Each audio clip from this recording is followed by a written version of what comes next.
Bienvenidos a Estrados, un canal diseñado para la discusión de temas jurídicos nacionales e internacionales. Para estar al tanto de nuestros contenidos, suscríbete a nuestro canal. Gracias. Bienvenidos todos.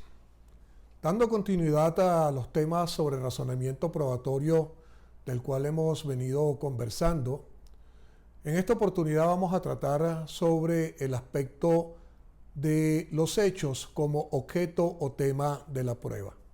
Anteriormente hemos conversado sobre lo que es el panorama general de la prueba, hemos también conversado sobre lo que es el razonamiento probatorio y en esta oportunidad entonces vamos a referirnos a los hechos como fundamento de la prueba, como el objeto o tema de la prueba.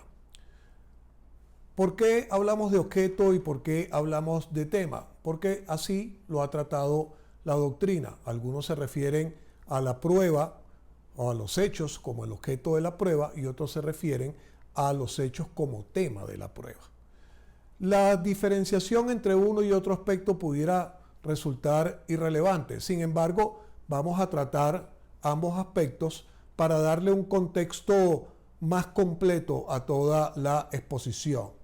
Cuando hablamos de los hechos como objeto de la prueba, no hablamos de otra cosa sino de acreditar la verdad. Es decir, demostrar los hechos para acreditar la verdad de los mismos, la realidad de los mismos, la certeza acerca de su existencia, de su origen, de su producción y de todos los elementos que tienen que ver como parte de los argumentos que se debaten dentro de un juicio. Cuando hablamos de esos hechos como objeto de la prueba, esa prueba puede ser parcial, puede ser gradual, puede ser absoluta, puede ser relativa, todo dependiendo de la dimensión que se utilice, que se busque para el establecimiento de los hechos.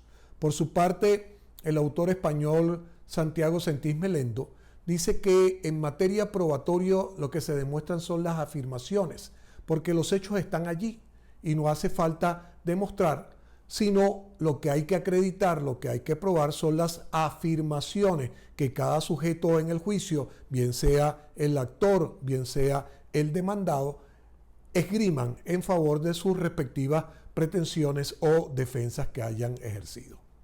Por su parte, el autor venezolano Humberto Enrique Bello Tavares nos habla que la prueba o los hechos en relación a la prueba tiene que ver con el tema, ya no como objeto, sino como tema, es decir, como el fundamento principal de los mismos.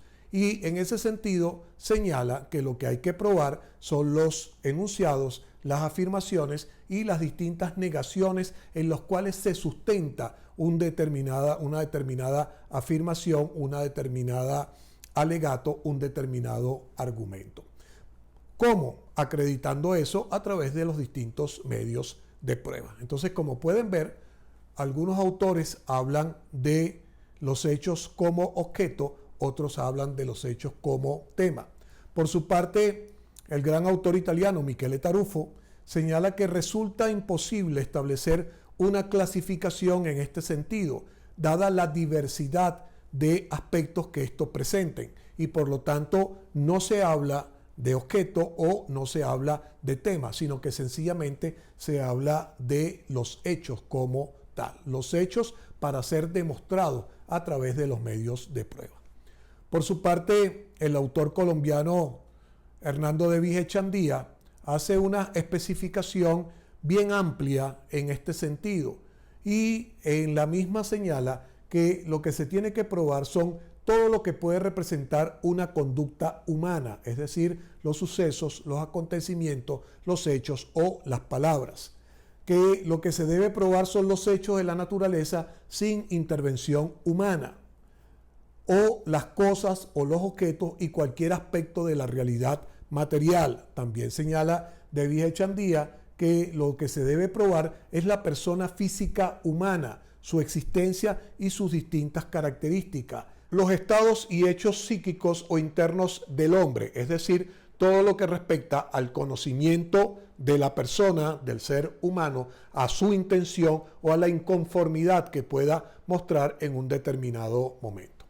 Por su parte, la Sala de Casación Civil del Tribunal Supremo de Justicia en Venezuela, cuando se refiere a la clasificación de los hechos, lo hace desde el punto de vista procesal y establece en ese sentido lo relativo a las distintas normas. En este sentido, la sala señala que son normas que regulan el establecimiento de los hechos, es decir, aquellas que exigen un medio de prueba determinado. Por ejemplo, la experticia en materia de inquisición de paternidad, normas de valoración o apreciación de los hechos.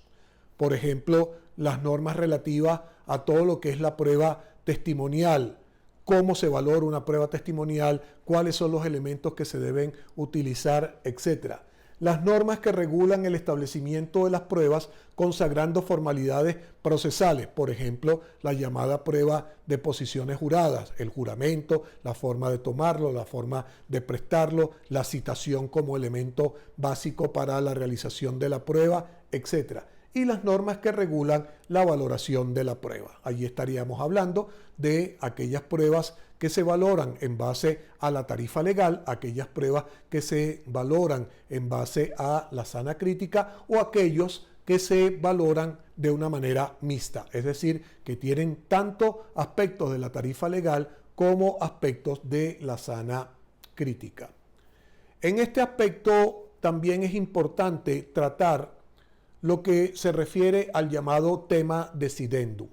La Sala de Casación Civil del Tribunal Supremo de Justicia, en sentencia número 59 del 6 de febrero del 2006, estableció la necesidad de establecer el tema decidendum en una decisión, en el fallo judicial. ¿Qué es el tema decidendum como tal? Si hablamos de la sentencia y de las partes o componentes de la sentencia, podemos señalar que toda decisión judicial tiene una parte narrativa, una parte motiva y una parte dispositiva. La parte narrativa donde el juez relata las distintas circunstancias que han acontecido dentro del juicio y básicamente las pretensiones y defensas que se han ejercido. Una parte motiva donde el juez hace su razonamiento, como el nombre lo dice, la motivación de las causas que lo impulsan a decidir en favor de una o de otra parte. El razonamiento como tal, y dentro de ese razonamiento debe estar el debido razonamiento probatorio, es decir, la motivación de las pruebas. Y una parte dispositiva donde la sentencia establece cuál es el fallo y las consecuencias de la decisión. Si es con lugar, si es parcialmente con lugar, si es sin lugar, si sencillamente operó algún motivo de los previstos en la ley para la extinción de la acción, como es la prescripción, como es la caducidad, etc. ¿Por qué hablamos de tema decidendum? El tema decidendum es importante porque justamente al hablar de esos componentes de la sentencia, narrativa, motiva y dispositiva, hay que insertar allí el tema decidendum.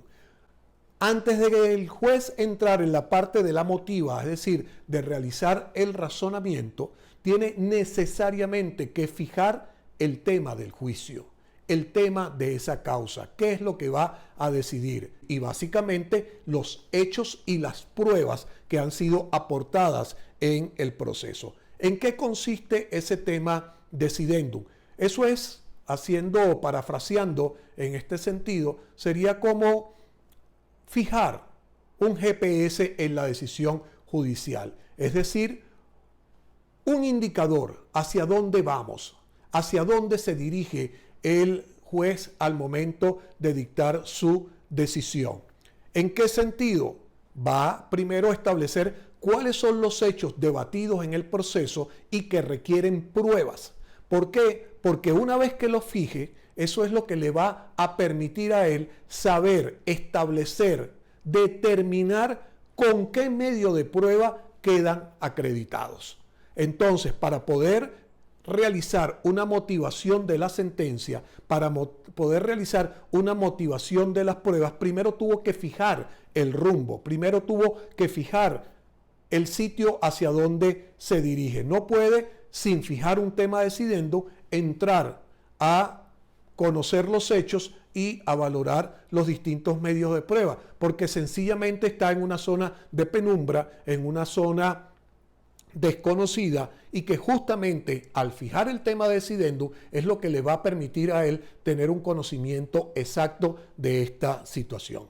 Todo esto son partes, son formas de lo que hemos venido señalando que conforman, y valga lo redundante, el razonamiento probatorio. Acreditar los hechos, establecer cuál es el objeto de esos hechos, establecer los hechos en la decisión, fijar el camino, fijar el rumbo para poder realizar la motivación correspondiente. En la medida en que los órganos jurisdiccionales, en la medida en que los jueces, al emitir una decisión, realicen todo este tipo de razonamientos, entonces será válida la decisión o tendrá un peso específico o no será cuestionable por defectos de forma de la decisión. Como hemos podido observar en innumerables sentencias, la motivación, aquellas deficiencias en que incurre el juez al motivar su decisión, son las que mayormente casa el Tribunal Supremo de Justicia, la Sala de Casación, con motivo del ejercicio o la formalización del recurso de casación. Es decir, los jueces muchas veces, en muchas oportunidades, incurren errores por esta circunstancia. Y uno de esos es, y así lo ha señalado la sala específicamente, sobre todo en esa sentencia que les acabo de hacer referencia, la número 59 del 6 de febrero del año 2006, se casan las decisiones por no haberse fijado el tema decidendum. Entonces, todo lo que respecta a la comprensión del aspecto probatorio requiere un conocimiento amplio, y ese conocimiento, entre otras cosas, es el manejo de las distintas instituciones, el manejo de las distintas formalidades y el conocimiento pleno del asunto. Con esto cerramos este tema. Gracias por su atención.